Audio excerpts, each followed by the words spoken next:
అదే కాదు, ఈ రోజు సాయంత్రం వరకు బాబుగారు ఏమీ తినకూడదు. తాతయ్య అంతే, ప్రతిదీ పద్ధతిగా ఉండాలంటాడు. డిసిప్లిన్ తప్పితే పనిష్మెంట్ ఇస్తాడు.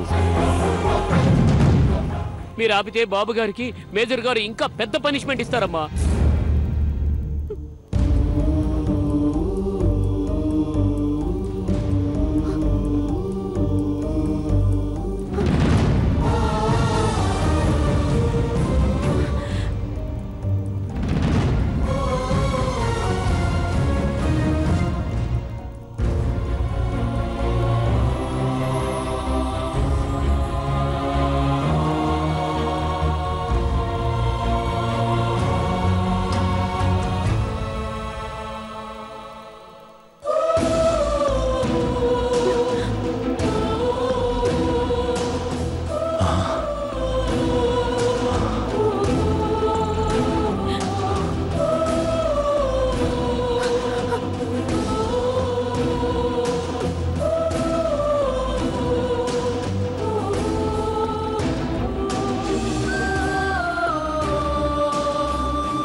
అంజీ, అంజీ, ఏంటమ్మగారు?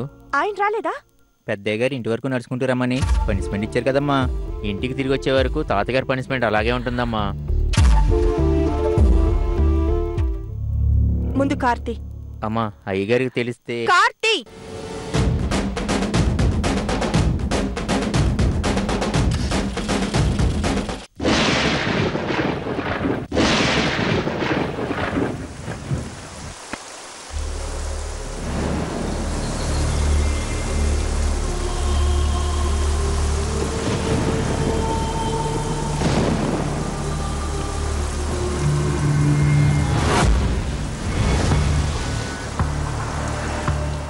ఏంటండి ఇది?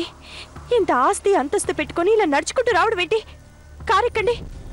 దీనికి ఆస్తితో పనేముంది? తప్పు చేశాను, తాతయ్య పనిష్మెంట్ ఇచ్చారు.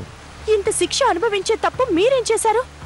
చెప్పాను కదా, ఈరోజు బ్యాంకుకి వెళ్ళి డీడీ కట్టాలని. నేను లేటుగా వెళ్ళేసరికి బ్యాంక్ క్లోజ్ అయింది, అందుకే ఈ పనిష్మెంట్.